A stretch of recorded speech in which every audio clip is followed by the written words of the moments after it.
नमस्कार, Hindi learning channel में आपका स्वागत है।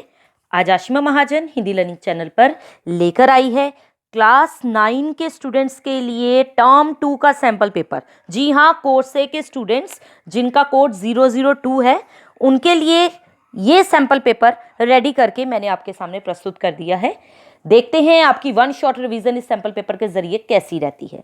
2 दिन पहले मैंने क्लास 10 का भी सैंपल पेपर अपलोड किया था। जिस भी बच्चे ने अभी तक ना देखा हो प्लीज उसे भी जाके फॉलो जरूर कीजिए। चलिए देखते हैं सबसे पहले तो क्लास 9 के टर्म 2 का सिलेबस क्या है। तो टर्म 2 के सिलेबस में सबसे पहले अगर मैं बुक्स की बात करूं, क्योंकि पहले 3 क्वेश्चन जो हैं वो आपको पहले 3 इन भागों से आएंगे, गद्य खंड से, काव्य खंड से और कृतिका भाग से, राइट। तो आप क्या करेंगे, सबसे पहले गद्य खंड के 2 चैप्टर हैं जिनकी रिवीजन आपकी बहुत अच्छे से हो चुकी होगी। आज जो मैं क्वेश्चन इसमें आपसे पूछने जाऊंगी आप जान जाएंगे कि आपका कितना रिवीजन हुआ है। तो गद्य खंड में पहला चैप्टर है आपका बच्चों सांवले सपनों की याद, और दूसरा चैप्टर लिया है प्रेमचंद के फटे जूते, ठीक है। और काव्य खंड में से हमने 2 चैप्टर लिए हैं, कैदी और कोकिला, बच्चे काम पर जा रहे हैं। रही बात कृतिका बुक की, जिसमें से 3 चैप्टर आएंगे, मृदुला गर्ग जी के द्वारा रचित मेरे संग की औरतें, विद्यासागर नौटियाल का माटी वाली, और रीढ़ की हड्डी जगदीश चंद्र माथुर जी का, ठीक है स्टूडेंट्स। उसके बाद लेखन कौशल में आपसे क्या क्या पूछा जाएगा टर्म 2 में, वो है अनुच्छेद लेखन, पत्र लेखन, औपचारिक अनौपचारिक दोनों आएंगे। 120 शब्दों में आपको लिखना होगा, अनुच्छेद लेखन 150 शब्दों में। फिर आएगा संवाद लेखन और लघु कथा लेखन, यानी कि कुल मिलाकर ये 4 टॉपिक्स हैं ग्रामर में आपके। बाकी ग्रामर तो आपसे कोई पूछी जानी नहीं है, यही लेखन कौशल में आना है आपको। सीबीएसई प्रतिदर्श प्रश्न पत्र हिंदी पाठ्यक्रम सत्र 2021-22 कक्षा 9 टर्म 2 का सैंपल पेपर, जिसके लिए मिलेगा समय आपको 2 घंटे का, पूर्णांक रहेंगे 40, यानी कि 20 नंबर की बुक है, 20 नंबर का लेखन कौशल है। सामान्य निर्देश पढ़ लेते हैं। निम्नलिखित निर्देशों को बहुत सावधानी से पढ़िए और उनका पालन कीजिए। इस प्रश्न पत्र में बच्चों 2 खंड रहेंगे, खंड क और ख। जो क खंड है वो रहेगा आपका बुक का पोर्शन, और जो ख खंड है वो रहेगा लेखन कौशल व्याकरण से रिलेटेड, ठीक है। सभी प्रश्न अनिवार्य हैं बच्चों, यथासंभव सभी प्रश्नों के उत्तर कोशिश कीजिएगा क्रमानुसार ही लिखिए, ओके। तीसरे इंस्ट्रक्शन आपके लिए है कि please please please neat and clean writing कीजिए, लेखन कार्य में स्वच्छता का विशेष ध्यान रखिए। फिर है खंड क में कुल 3 प्रश्न हैं। दिए गए निर्देशों का पालन करते हुए इनके उप प्रश्नों के उत्तर देने हैं, यानी कि पहला क्वेश्चन जो आपको पूछा जाएगा वो 2-2 नंबर के 4 क्वेश्चन होंगे, वो चारों क्वेश्चन आपको करने होंगे। अभी मैं आगे सैंपल पेपर दिखाऊंगी तो आप देख लेंगे। खंड ख में कुल 4 प्रश्न हैं, सभी प्रश्नों के साथ उनके विकल्प भी दिए गए हैं, यानी कि अनुच्छेद लेखन में भी विकल्प मिलेगा, पत्र लेखन में भी मिलेगा, संवाद लेखन में भी मिलेगा और लघु कथा लेखन में भी मिलेगा। निर्देशानुसार विकल्प का ध्यान रखते हुए चारों प्रश्नों के उत्तर दीजिएगा, जो आपको इजी लगे उसी को आप ऑप्ट कीजिएगा, ठीक है। तो खंड क की तरफ बढ़ती हूं। पाठ्य पुस्तक 20 अंक का जो रहेगा आपका खंड क, जिसमें पहला क्वेश्चन बच्चों आपसे पूछा जाएगा क्षितिज के गद्य खंड से। जी हाँ, निम्नलिखित प्रश्नों के उत्तर लगभग 25 से 30 शब्दों में आपको देने हैं। प्रत्येक प्रश्न रहेगा 2 नंबर का और टोटल क्वेश्चन होंगे 4, और 8 नंबर रहेंगे चारों क्वेश्चंस के, यानी कि चारों ही क्वेश्चन करने अनिवार्य हैं। 2 क्वेश्चन पूछे जाएंगे प्रेमचंद के फटे जूते पाठ में से, और 2 पूछे जाएंगे आपको सांवले सपनों की याद में से, ठीक है। पहला क्वेश्चन है, लेखक ने सालिम अली की अंतिम यात्रा का वर्णन कैसे किया है। तो अब आप बताएंगे कि आपने जो पढ़ा हुआ है अब तक उसमें आप देखें कि लेखक ने सालिम अली की जो अंतिम यात्रा है उसका वर्णन कैसे किया है। दूसरा है सालिम अली के परिचितों का, यानी कि उनके जानने वालों का, उनके संबंध में क्या विचार था, वो क्या सोचते थे उनके बारे में। सालिम अली को जो लोग बहुत करीब से जानते थे वो तो यही कहते थे वो कहीं गए ही नहीं, अभी उनकी मृत्यु नहीं हुई। तो इस तरह आपने जो भी पढ़ा हुआ है अपने विचार प्रकट कीजिएगा। थर्ड क्वेश्चन है, प्रेमचंद के लिए नेम धर्म क्या था और क्यों था। नेम धर्म उसकी भी जंजीर थी, आशय स्पष्ट कीजिए, यानी कि वो अपनी मॉरल वैल्यूज को लेकर चलते थे, मॉरल वैल्यूज का पालन करते थे, नैतिक मूल्यों का पालन करते थे और सामाजिक मर्यादा के अनुसार अपनी लाइफ को बिताते थे, है ना। लाइफ को बंधन नहीं समझते थे, वो कहते थे सामाजिक मर्यादाओं के अनुसार जीवन यापन करना बंधन होकर ना मुक्ति थी, ठीक है। तो ये आपको आंसर आगे मैंने प्रोवाइड करूंगी, पहले क्वेश्चन पेपर डिस्कस कर लेते हैं। प्रेमचंद ने ये क्यों कहा बच्चों कि मैं चलता रहा मगर तुम चलोगे कैसे। अब प्रेमचंद ने ऐसा क्यों कहा, क्योंकि वो तो अपने जीवन में आने वाली सारी कठिनाइयों से लड़ते हुए आगे बढ़ते रहे। उन्होंने कभी भी कभी भी तंग हाली वाली अवस्था भी आई तब भी खुद को छिपाने का प्रयास नहीं किया। तो जिस भी हाल में वो रहे हमेशा आगे बढ़ते रहे। तो इस तरह करके आपने जो भी आंसर लिखना होगा आप अपने विचार अपने शब्दों में प्रकट कर सकते हैं। बच्चों, टर्म 1 का एमसीक्यू का सैंपल पेपर भी मैंने अपलोड किया था, उसका रिस्पॉन्स काफी अच्छा आया था। मैं चाहती हूं टर्म 2 का ये जो सैंपल पेपर है ये भी आप अपने दोस्तों के साथ ज्यादा से ज्यादा शेयर करें। चलिए सेकंड क्वेश्चन आपके सामने मैं पढ़ती हूं। निम्नलिखित प्रश्नों में से किन्हीं 3 प्रश्नों के उत्तर बच्चों 25 से 30 शब्दों में देने हैं, यानी कि प्रत्येक प्रश्न आपको जो अटेम्प्ट करना है 2 नंबर का रहेगा और 3 क्वेश्चन होंगे और 4 ऑप्शन में से आपको 3 क्वेश्चन के आंसर देने हैं। राइट, 4 क्वेश्चन है, 3 क्वेश्चन करने हैं। पहले कैदी और कोकिला में से पूछा जाएगा, उसके बाद बच्चे काम पे जा रहे हैं।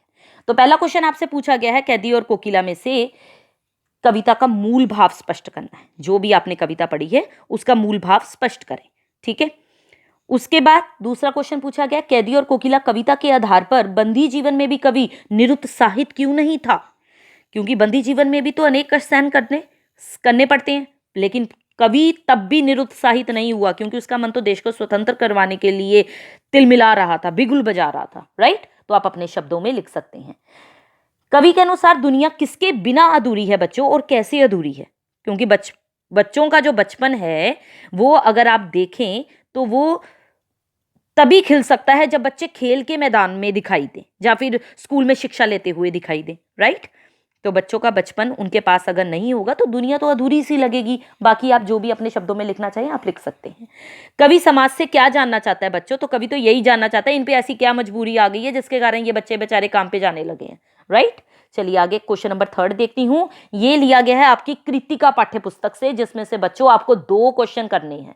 3 नंबर का एक क्वेश्चन होगा बच्चों, 60 शब्दों में आंसर देना है, इसलिए आप डिटेल में इनके आंसर्स भी देख लीजिएगा। पहला क्वेश्चन आपसे पूछा गया है मृदुला गर्ग जी के पाठ में से, पाठ में बताया गया है कि लेखिका की परदादी लीक से हटकर चलने वाली महिला थी। अपने विवेक के आधार पे, अपनी समझ के आधार पे बताइए कि क्या लीक से हटकर चलना जीवन के लिए उपयोगी है। तो आप बताओ, आज अगर हम लीक से हटके चलते हैं तो बहुत से लोग हैं जो साधु महात्मा का ढोंग रचाए घूम रहे हैं, है ना। तो हमें ये स्वयं जांचना होगा कि हम किस प्रकार लीक से हटकर सही राह पे चलें, ताकि अपने परिवार के बारे में सोच सकें, समाज के बारे में और राष्ट्र का विकास ज्यादातर वो देखें हम कि कर सकते हैं या नहीं कर सकते।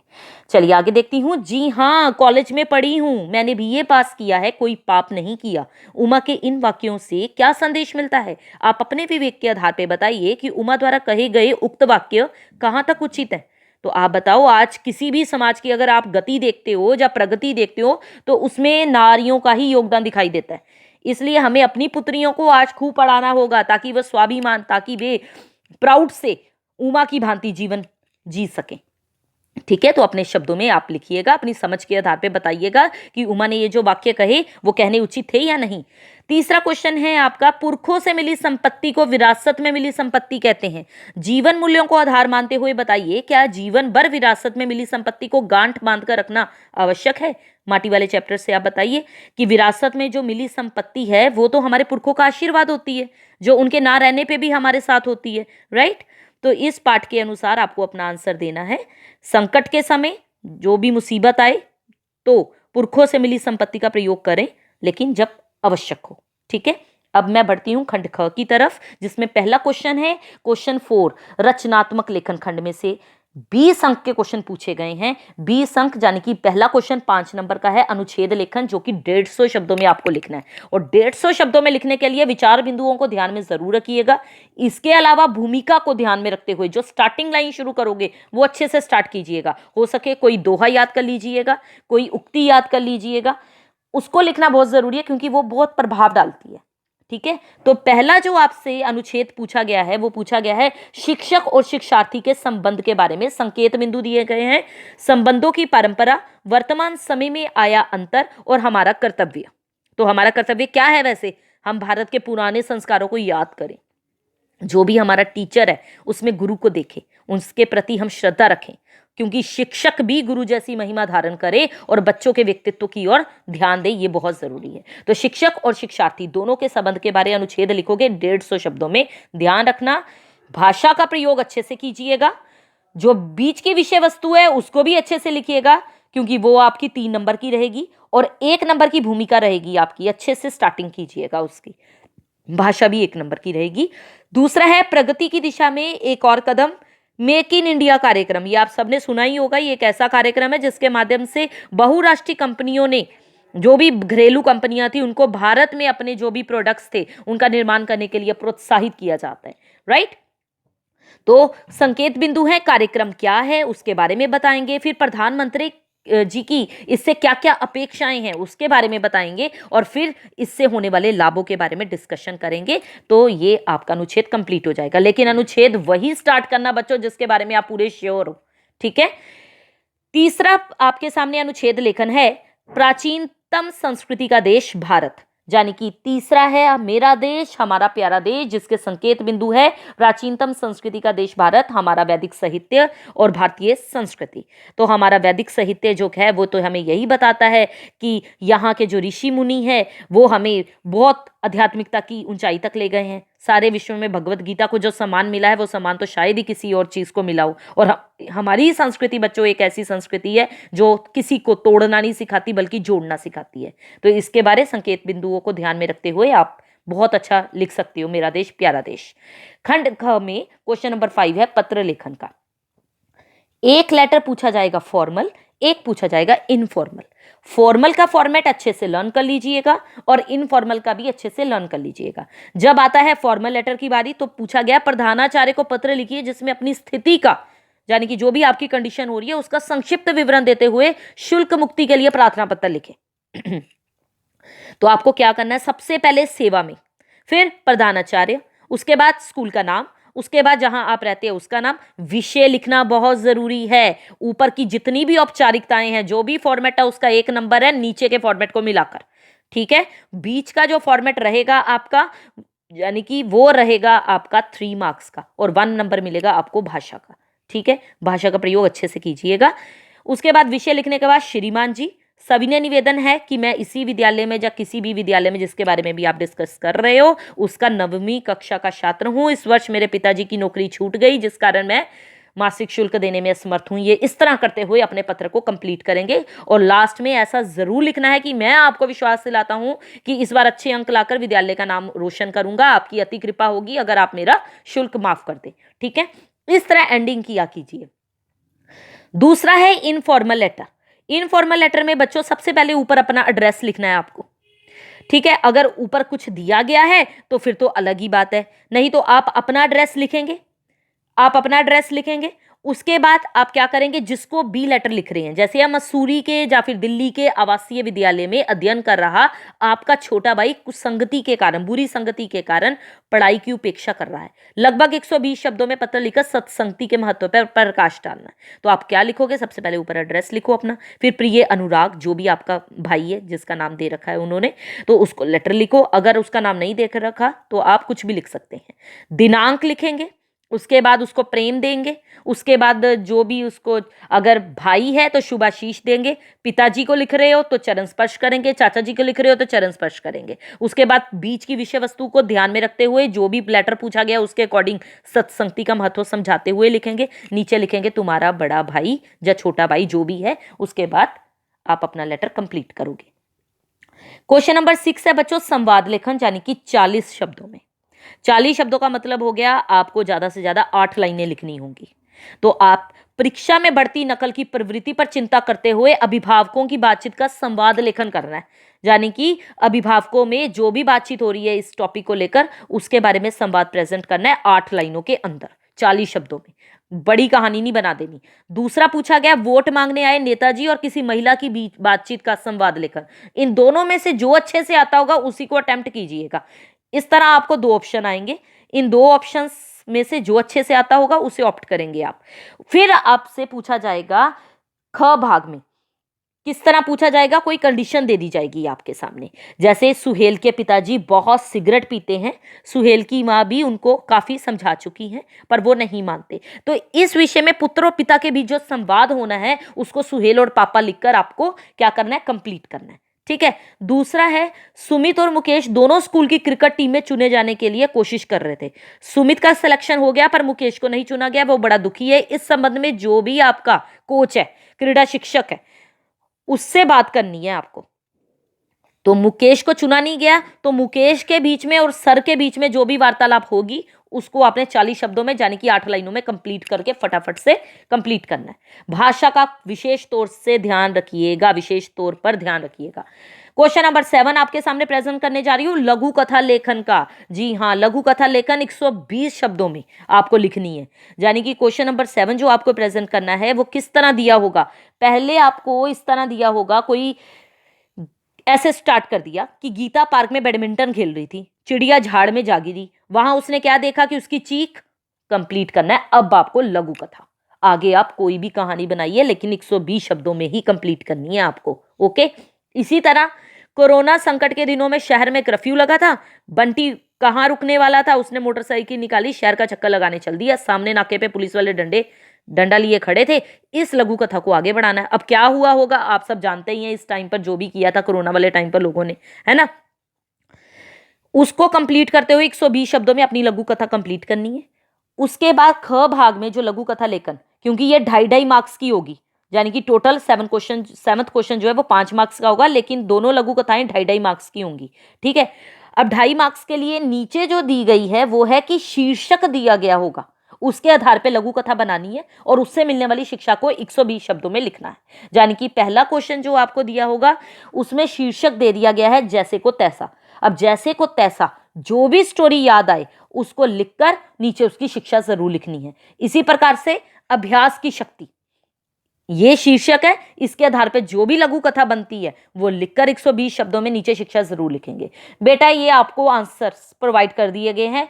सबसे पहला क्वेश्चन आपको प्रोवाइड कर दिया गया खंड क में जो भी क्वेश्चन पूछे गए हैं आप स्क्रीनशॉट लेके भी आंसर देख सकते हैं, और वैसे भी अगर देखना चाहें तो वैसे भी देख सकते हैं। तो ये रहा बहुत ही इजी क्लास 9 का सैंपल पेपर टर्म 2 का।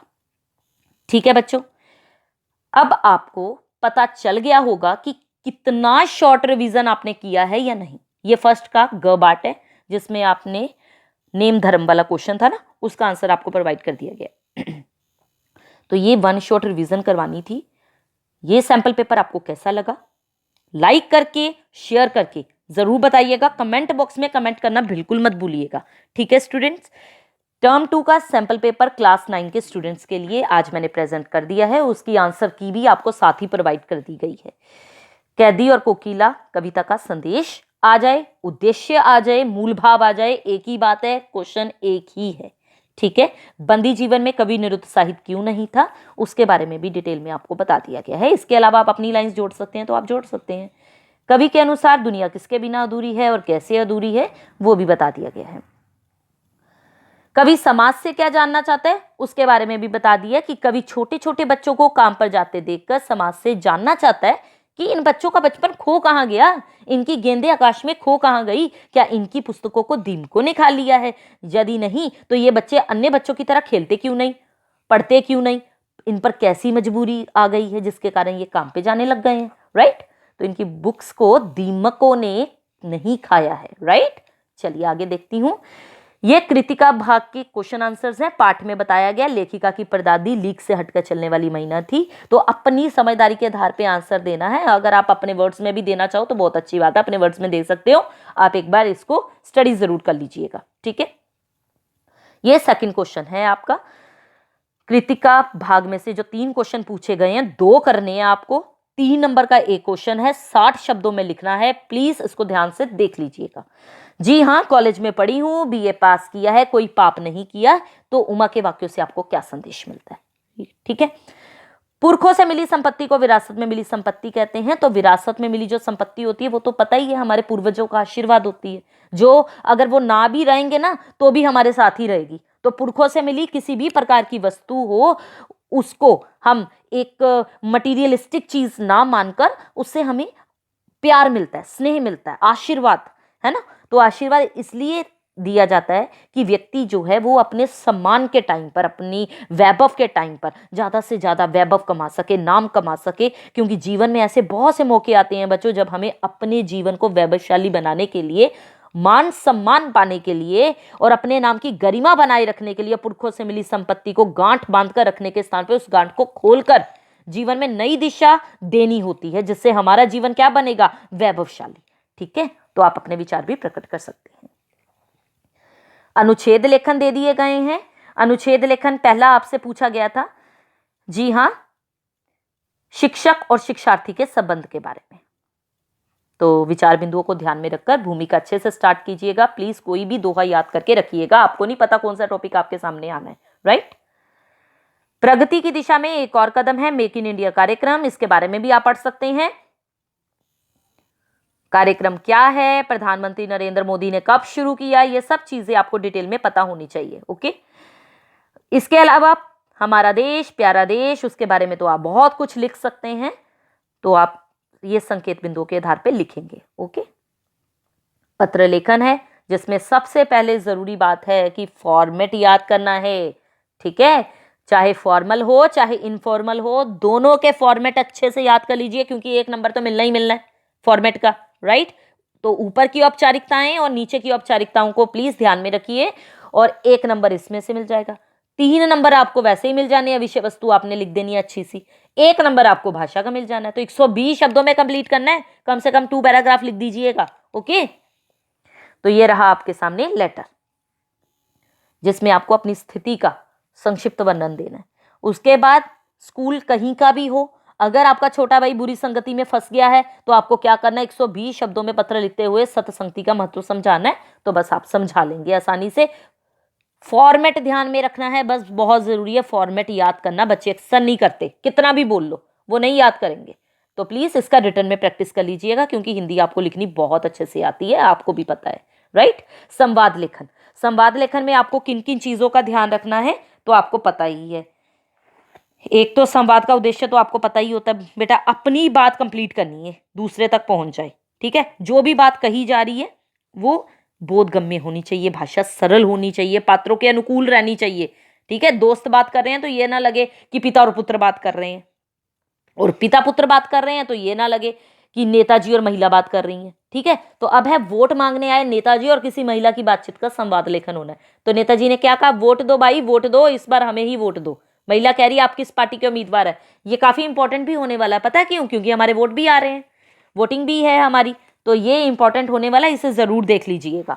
उसके बाद नेताजी बोले आपने तो सारी पार्टियों को देख लिया है, अब मैं निर्दलीय उम्मीदवार हूं, आप अपना वोट मुझे ही दीजिए। तो इस पर महिला ने जो भी कहा कि हम आपको वोट क्यों दें, आप हमारे लिए क्या करेंगे, तो इस तरह बात कंप्लीट करते हुए शब्दों का, शब्द सीमा का ध्यान रखना है, क्योंकि 40 शब्दों में लिखना है, यानी कि 8-10 लाइनों में कंप्लीट करना है, लेकिन अपनी बात जो है ना वो कंप्लीट होनी चाहिए, दूसरे तक प्रभावशाली तरीके से पहुंचनी चाहिए, संवाद रोचक लगना चाहिए। ओके, संवाद लेखन के लिए वैसे तो किसी निर्देश को अगर दिया जाता है तो स्थिति का ध्यान रखिएगा आप। पुत्र पिता के बीच में संवाद दे दिया गया है, इसी तरह क्योंकि सुहेल के पिताजी सिगरेट बहुत पीते हैं, अब सिगरेट पीते हैं तो मम्मी मना करती हैं, लेकिन वो समझते नहीं हैं, तो इस विषय में पुत्र पिता के बीच में जो भी संवाद हुआ। उसके बाद 2 बच्चे थे, एक का सिलेक्शन टीम में नहीं हुआ, तो उसके बीच में और टीचर के बीच में जो भी वार्तालाप हुई उसको आपने अच्छे तरीके से पेश करना है। ओके, उसके बाद आता है क्वेश्चन खंड ख में, क्वेश्चन नंबर 7 है लघु कथा लेखन, जो कि 120 शब्दों में आपको कंप्लीट करनी है। जहां तो आपको 2 लाइनें लिखकर दे दी जाएंगी और डैश डैश डैश कर दिया जाएगा, लघु कथा पूरी करनी है। अगर इस प्रकार लघु कथा नहीं आई तो आपको एक शीर्षक दे दिया जाएगा, और शीर्षक देने के लिए क्या करेंगे, शीर्षक कुछ भी हो सकता है, जैसे को तैसा, अभ्यास की शक्ति, या कोई भी शीर्षक उठा लेंगे वो देंगे। आपको क्या करना है, आपको उस लघु कथा को कंप्लीट करके नीचे शिक्षा जरूर देनी है।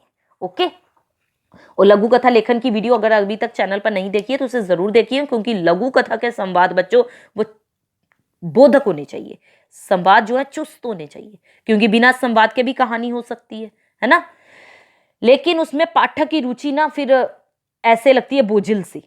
तो लघु कथा की भाषा का ध्यान रखना है, लघु कथा का उद्देश्य ना तो जीवन की व्याख्या करना होता है और ना ही उसकी विशालता के बारे में बताना होता है। तो बहुत ही इजी वे में अपनी लघु कथा को कंप्लीट करना है। जो भी आपको ऊपर शीर्षक दिया हुआ है उस शीर्षक का ध्यान रखते हुए अपनी लघु कथा को आपको कंप्लीट करना है। नीचे शिक्षा जरूर देनी है। अगर तो आपको शीर्षक वाला आ रहा है ना तो उसकी शिक्षा नीचे जरूर होनी चाहिए। जैसे लघु कथा शुरू की है ये वाली, तो उसका शिक्षा नीचे दी है हमने, जो जैसा करता है उसके साथ वैसा ही करना चाहिए। ठीक है। और शीर्षक था जैसे को तैसा, टिट फॉर टैट। शीर्षक है अभ्यास की शक्ति की। बार बार अभ्यास करने से हमें प्रैक्टिस हो जाती है। प्रैक्टिस की शक्ति क्या है, ये कहानी नीचे हमने लिखी। इस कहानी के बाद आपको देनी है शिक्षा कि शिक्षा क्या मिली आपको। शिक्षा मिली अभ्यास सफलता का मूल मंत्र है। करत करत अभ्यास के जड़मती होत सुजान, रसरी आवत जातते सिल पर परत निशान। ठीक है बच्चों, तो ये लघु कथा लेखन भी आपकी कंप्लीट हुई। ये रहा आपका क्लास 9 का सैंपल पेपर। कैसा लगा आपको प्लीज लाइक करके जरूर बताइएगा। इसे ज्यादा से ज्यादा दोस्तों के साथ शेयर करना। बाकी मिलते हैं आपको एक नई वीडियो के साथ। उस नई वीडियो में आपके लिए क्या इंटरेस्टिंग होने वाला है ये हम अगली वीडियो में आपको बताएंगे। All the very best for your exam students. अच्छे से पढ़ाई कीजिए, अच्छे से इस सैंपल पेपर को स्टडी कीजिए, क्योंकि कुछ ना कुछ तो इस सैंपल पेपर से आपको आएगा ही आएगा। ठीक है। वाक्य बदल जाएंगे, सेंटेंस बदल जाएंगे, टॉपिक बदल जाएंगे, लेकिन फॉर्मेट यही रहने वाला है। तो इसको फॉलो कर लिए जरूर। ओके। क्लास 10 का सैंपल पेपर मैंने डाल दिया है। क्लास 10 के सैंपल पेपर की वीडियो भी जरूर देखें, अपने दोस्तों के साथ शेयर करें। तो क्लास 10 की सारी वीडियोस मेरे चैनल पर डली हुई हैं। वन शॉट रिवीजन के लिए अगर देखना चाहें, उसमें एक्स्ट्रा इंपॉर्टेंट क्वेश्चंस से लेकर मैंने बुक के क्वेश्चंस भी दिए हैं, तो प्लीज उनको जाकर देखिए। और क्लास 9 के हर चैप्टर के साथ मैंने एक्स्ट्रा क्वेश्चंस भी दिए हुए हैं। ओके, उन्हें जरूर पढ़िएगा। चलिए, all the best students, good bye.